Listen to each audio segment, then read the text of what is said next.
In this video, we'll talk about what is mindset. The mind is a very powerful tool, and the way it thinks makes you who you are as a person.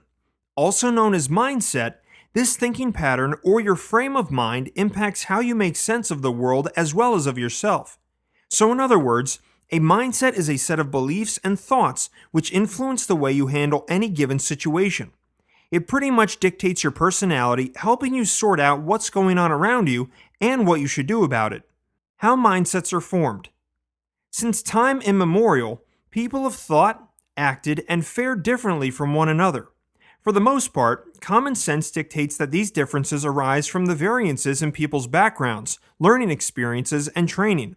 Plus, research also points in the same direction. So, while experiences, backgrounds, and training are all external variables, even internal variables like genetic makeup have a part to play.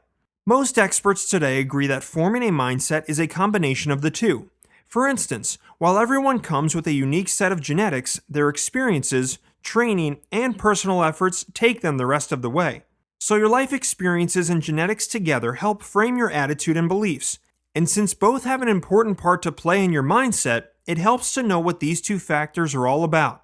First off, your attitude to something is how you think or feel about it, especially when it shows in the way you behave.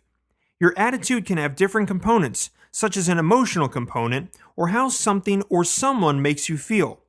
Then there is the cognitive component, which is how or what you think about the subject.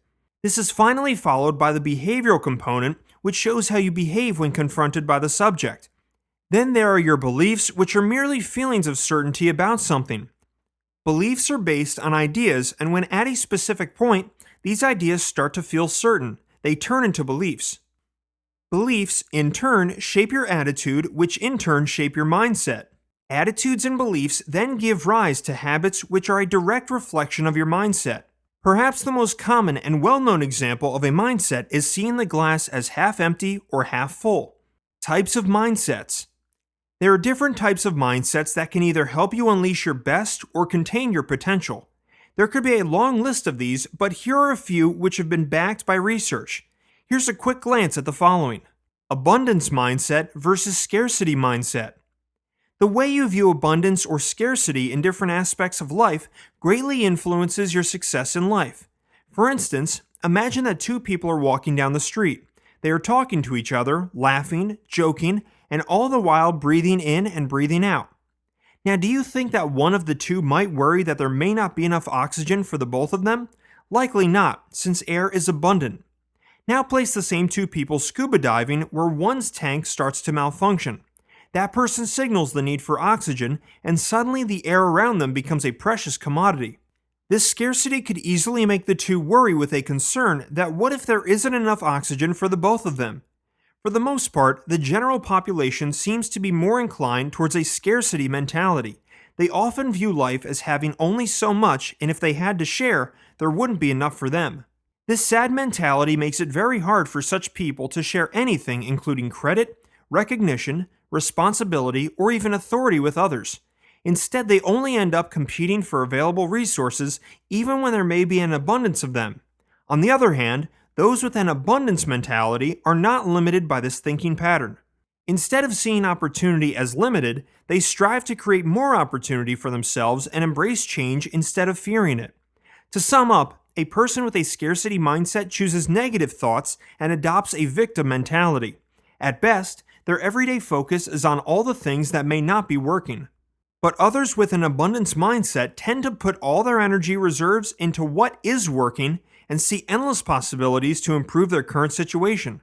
Productive mindset versus defensive mindset. This combo basically deals with everyday performance. Many people may think that they have a productive mindset or that they are being productive, whereas they are actually just being busy. In reality, they may not be productively finishing tasks and completing projects. Think about your daily to-do list and the 10 or so things you need to get done by the end of the day. You may have spent all your day running around and doing stuff, but when it's 5 p.m. and you wrap up for the day, you realize that you only managed to tick off 3 of the 10 things you were supposed to do. You feel like you're working all the time but don't actually get much done. Does this mean that you're lazy and don't want to achieve your goals? Or perhaps it has something to do with your mindset. Having a productive mindset means that you utilize all your resources, including your time, energy, and efforts, in the best possible way. At the same time, it also means that you don't try to do everything, be everywhere, or even do it in the fastest way possible. Quite the contrary, it means making the most of what is available while enjoying the process. Those with a productive mindset seek out valid knowledge that is testable and use their reasoning to make informed choices.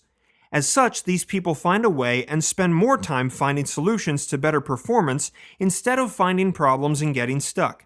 On the other hand, the defensive mindset, like its name suggests, is both self-protective and self-defensive. This type of mindset only seeks out information that it feels comfortable with and shuts down when perceived as threatening. Obviously, this thinking pattern can become very limiting.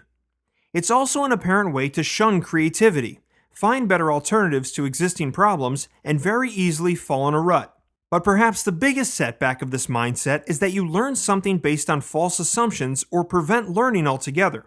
Fixed mindset versus growth mindset. This combo is perhaps the best known in terms of mindsets. Very briefly, a fixed mindset is a static view where you believe that you are either good at something or you just aren't. On the other hand, a growth mindset is a learning mindset with a dynamic view. This mindset allows you to believe that you can change, improve, prosper, and get better at anything through the right training. Now, going back to the three pairs of mindsets, it's fairly easy to see that one mindset from each pair allows you to explore, grow, and be more content in general. The other does the opposite. These limiting mindsets may appear to offer more comfort, be easier to follow, and require less effort, but do come at a cost. Not only do they repel the positive in life, but can also hold you back from achieving your full potential.